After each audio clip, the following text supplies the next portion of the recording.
तरफ से चौतरफा हमला हो रहा है, कभी शिक्षा, कभी संस्कृति, कभी नियोजन, कभी स्थानीय नीति।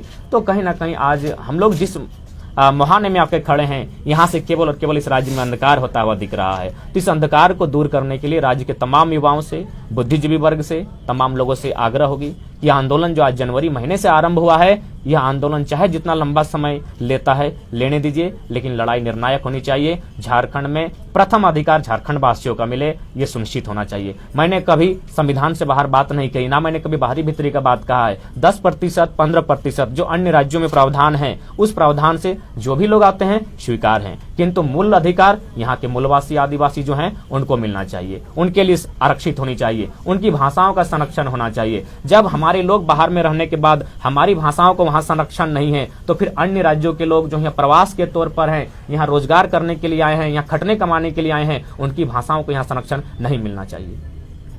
पिछली बार जो आप लोगों ने आंदोलन किया था तो सरकार वापस हुई थी, फिर वही चीज सामने आ रही है, तो कब तक ऐसा चलता रहेगा और किसको आप दोषी मानते हैं, कौन जिम्मेदार है? देखिए, कुछ जिलों में हटा भी था जिन भाषाओं का आप जिक्र कर रहे हैं, लेकिन उर्दू, उड़िया और बंगाली ये तो हटा ही नहीं, क्योंकि उसके बारे में उसको लेकर आप लोग का जो विरोध था, देखिए चूंकि विरोध नहीं, देखिए सबसे पहला बात है कि ये आंदोलन 2 जिलों से प्रारंभ हुआ था। अगर पूरे राज्य के लोग इस आंदोलन से कनेक्ट होते तो सभी भाषाएं हटती। उसके बाद जैसे उड़िया का जो मामला आता है या फिर बंगला का मामला आता है, चाहे अन्य भाषाओं का मामला आता है, एक बॉर्डर होता है।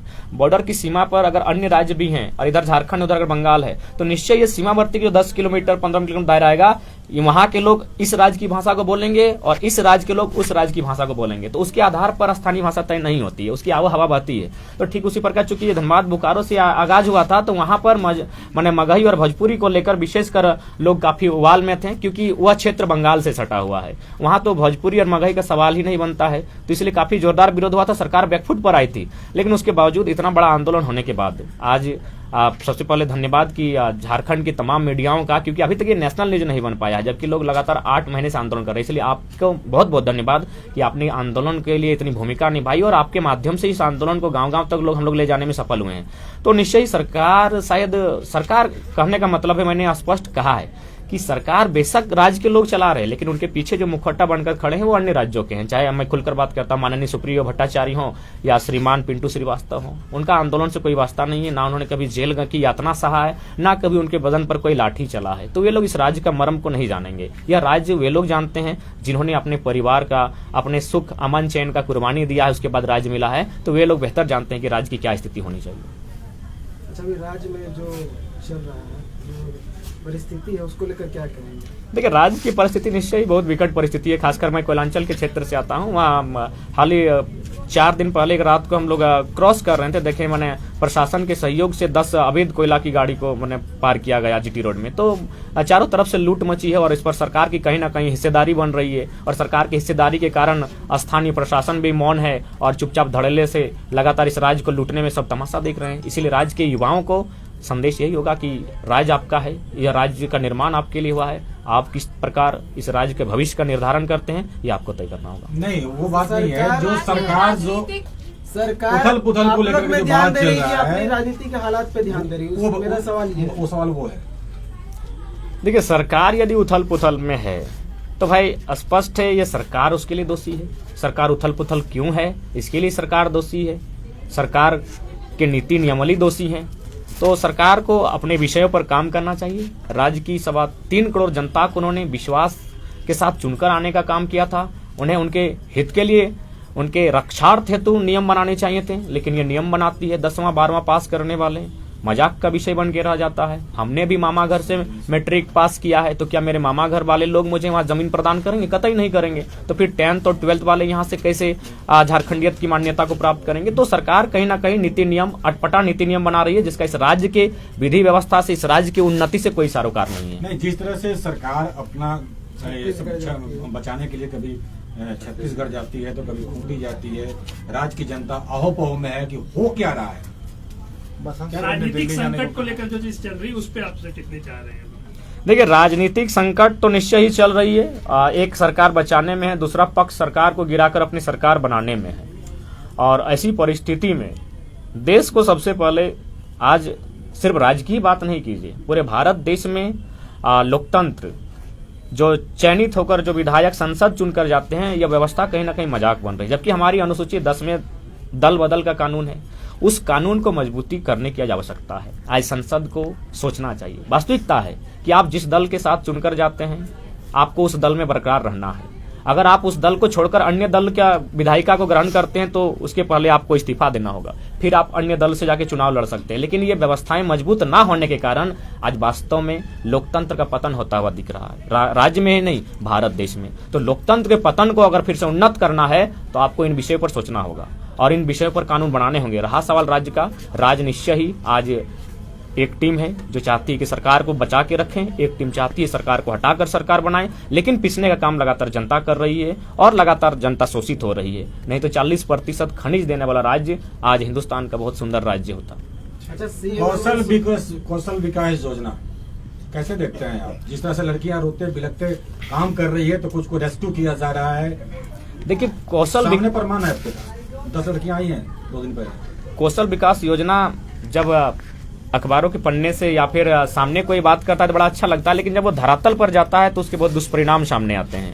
बहुत सारे हमारे बीच नजदीक के छात्रों ने उस पर प्रशिक्षण लेकर जुड़ने का कार्य किया था, लेकिन अंततः उन्हें निराशा ही लगी। तो कहीं ना कहीं ऐसी योजनाएं, जिनमें योजनाएं तो धरातल पर आती हैं, लेकिन उसका मैक्सिमम फंडिंग ऐसे लोगों के पास जाता है जिनका ऐसे कोई सरोकार नहीं होता है। बड़ा दुख का विषय है। हमारे राज्य की बहनें जो इस राज्य को छोड़कर जाती है, एक नौकरानी बनने तक की जिद के लिए वो दिल्ली चली जाती हैं, और यही हमारा राज्य 40% खनिज देने वाला। दूसरी ओर केरल, कर्नाटक से कोई बहन आती है तो वो डॉक्टरनी, नर्स बनकर आती है। तो कहीं ना कहीं इस पर राज्य को सोचना चाहिए, और शिक्षा व्यवस्था हो चाहे अन्य व्यवस्था हो, उसमें महिलाओं को कुछ आरक्षण का प्रावधान करना चाहिए ताकि उनकी उन्नति हो सके। विधान एक प्रश्न है, कुछ दिन पहले यहाँ मोराबादी में रोजगार सृजन किया गया था कौशल विकास के माध्यम से। यहाँ से हजारों लोगों की बहाली हुई थी।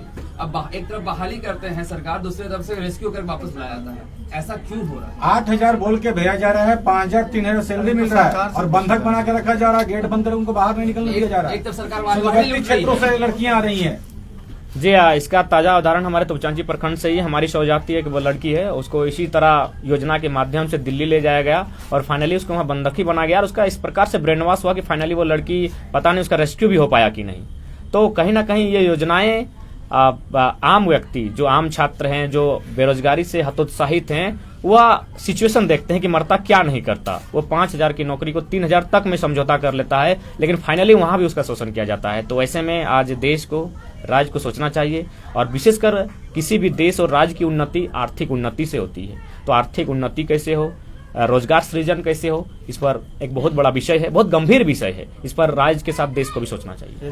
32 का मुद्दा आप लेकर के हमेशा चल रहे हैं। इस बार सेशन में तो मुख्यमंत्री जी भी बोल दिए हैं, हम ही लाएंगे। लगातार जो सत्ताधारी दल के नेता वो भी लगातार पॉजिटिव बयान दे रहे हैं इसको लेकर। हाँ, निश्चय ही 1932 कभी सत्ताधारी लोग खुद मुकर रहे थे, लेकिन आज जनता के आक्रोश को देखकर, चाहे गिरिडीह के विधायक हों, आज तो देख रहे हैं स्पीकर महोदय का भी बयान आया है, मुख्यमंत्री तो बोल ही रहे, शिक्षा मंत्री पहले भी बोलते थे। तो कहीं ना कहीं जनता के आंदोलन के बाद आज ये सब चीजें सामने देखने को मिल रही है। इसीलिए आंदोलन के कारण हमें भी बल मिला है कि कहीं ना कहीं सरकार भी इन गतिविधियों पर नजर रखी है और वॉच कर रही है। कहीं ऐसा तो नहीं सरकार जो उथल पुथल चल रहा है, लगातार फैसले लिए जा रहे हैं, इसी में 1932 का भी खाता पार हो जाए, बेड़ा पार हो जाए?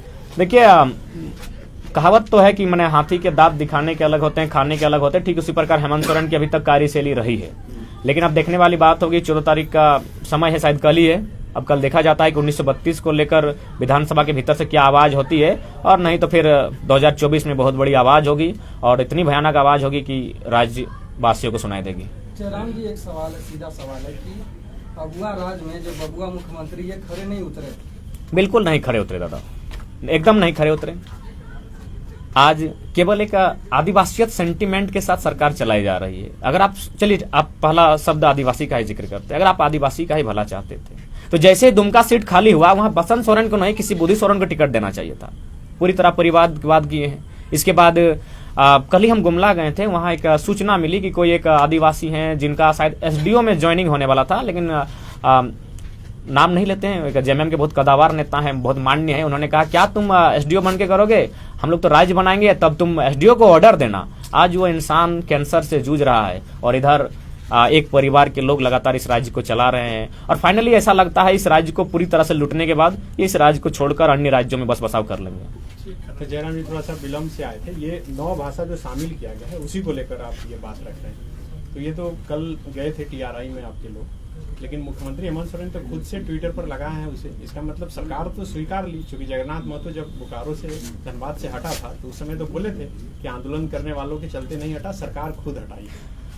ठीक है, अगर सरकार खुद हटाई है तो फिर से हटाइए। दूसरी बात, जो अन्य राज्यों की भाषाओं का यहाँ ऐड किया गया है उनका हम समर्थन नहीं करते। बाकी झारखंड की माटी में, झारखंड की संस्कृति में बहुत सारी ऐसी भाषाएं जो दफन हो चुकी हैं, उनको अगर सरकार में सामर्थ्य है तो उनको रिसर्च करके फिर से उठाएं और 9 से 11 कोई आपत्ति नहीं, क्योंकि बहुत सारी भाषाएं हैं जो झारखंड की ही है, लेकिन व्यवस्था न होने के कारण, उसमें उचित शोध न होने के कारण वो भाषाएं कहीं ना कहीं विलुप्त हो चुकी हैं। तो सरकार अगर चाहे तो उन विलुप्त भाषाओं को उठाकर लाने का प्रयास करें, जैसे असुरी भाषा हो गई, तो उसका हम लोग खुले मन से स्वागत करते हैं, क्योंकि झारखंड की माटी की भाषाएं हैं। लेकिन अगर अन्य राज्य की संपन्न भाषा को अगर आप लेकर यहाँ आने का कार्य करेंगे और जो क्षेत्रीय भाषा नहीं है तो उसका भाई हम लोग असहमत हैं और असहमति के लिए आंदोलन भी करेंगे। कैलाश यादव ने कहा कि मगध राज की मांग करेंगे अगर भाषा हटेगा तो ठीक है, तो मगध राज का लोकेशन देखा जाए, वो मगध राज का लोकेशन कहाँ आता है, मांग कीजिए, हम लोग सहमत हैं। क्योंकि ये तो जहां तक मैंने सुना है, यह न मगध राज्य में झारखंड था न कलिंग में था, यह एक स्वतंत्र क्षेत्र था। और सम्राट अशोक के शिलालेख कहते हैं, कलिंग शिलालेख 2 स्पष्ट कहता है कि सम्राट अशोक एक रक्षित नाम के व्यक्ति को झारखंड के 8वीं, उस समय झारखंड का नाम 8वीं प्रदेश था, यहाँ के जनजातियों से सहायता लेने के लिए, तीर धनुष चलाने में अच्छा थे, इनसे सहायता लेने के लिए रक्षित नामक व्यक्ति को 8वीं प्रदेश भेज देते हैं। बिल्कुल कैलाश यादव जी का स्वागत करते हैं, समर्थन करते हैं, मगध राज मिलना चाहिए, लेकिन मगध की सीमा में ये न कलिंग है न मगध है, ये 8वीं प्रदेश था, यह राढ़ सभ्यता है और राढ़ का एक अलग इतिहास है। कल अगर कैबिनेट में 1932 के आधार पर लाया जाता है तो आप लोग इसका समर्थन करेंगे सरकार के? हाँ बिल्कुल, अगर पहले हम लोग ना पक्ष के विरोधी है, ना विपक्ष के विरोधी है, ना किसी इंसान के विरोधी हैं, हम लोग नीतियों के विरोधी हैं। हमने लगातार कहा है कि हम लोग किसी मंत्री किसी विधायक के विरोधी नहीं है, उनकी नीतियों के विरोधी हैं। अगर 32 लेकर आती हैं तो हम क्या, पूरे राज्य की जनता समर्थन करेगी। लेकिन हम लोग क्रांतिकारी हैं, आंदोलनकारी हैं, चुप नहीं बैठेंगे। एक मुद्दा समाप्त होगा, दूसरा मुद्दा को कोड़ के निकाल लेंगे। बसंत सोरेन के बात को कैसे देखते हैं, दिल्ली जाने के बयान पर? क्या बयान था उनका, हम उनको ध्यान से बोले ना कि इस वक्त राज्य में की बेटियों के साथ अत्याचार हो रहा था, उस वक्त वो अंडरगारमेंट्स खरीदने के लिए दिल्ली गए थे। तो उनसे किस पूछा गया तरीके से इस बयान को देखते हैं? मैंने बहुत हास्य बयान है, एक जिम्मेवार पद पर, ऊपर से राज्य के अगवा के मैंने अनुज हैं और राज्य की बागडोर को संभाले हैं, कहीं ना कहीं इनडायरेक्ट रूप से अगर उस व्यक्ति के मुख से अगर इतना निंदनीय बयान आता है तो कहीं ना कहीं शर्मनाक स्थिति है। सही बात है, आज बहन बेटियों के साथ, उनकी इज्जत के साथ आज लगातार हमले हो रहे हैं, उनकी जान पे हमले हो रहे हैं। आज उनको संरक्षण देने के लिए नीति नियम बनना चाहिए, लेकिन वहां से अगर मैंने इस तरह का बयान दिया है कि दिल्ली वो अपने अंडरगारमेंट्स के लिए गए, तो बहुत शोचनीय है, दुर्भाग्य और हंसी का विषय है। झारखंड में वर्तमान कानून व्यवस्था को लेकर क्या कहें? झारखंड की वर्तमान कानून व्यवस्था कहीं ना कहीं लचर स्थिति में है। आज भले 4 मामले बहनों को लेकर आए हैं, लेकिन इससे पहले शायद 3-4 महीना पहले धनबाद में भी आया था, एक के बाद 3 बहनों के साथ दुष्कर्म हत्या के मामले आए थे। तेजाब के माध्यम से एक बहन का मैंने हत्या को सुसाइड करने का प्रयास किया गया था। तो कहीं ना कहीं विशेषकर बेटियों को लेकर यह राज्य काफी असुरक्षित है। तो ये कहीं ना कहीं एक बहुत बड़ा विषय है राज्य के लिए।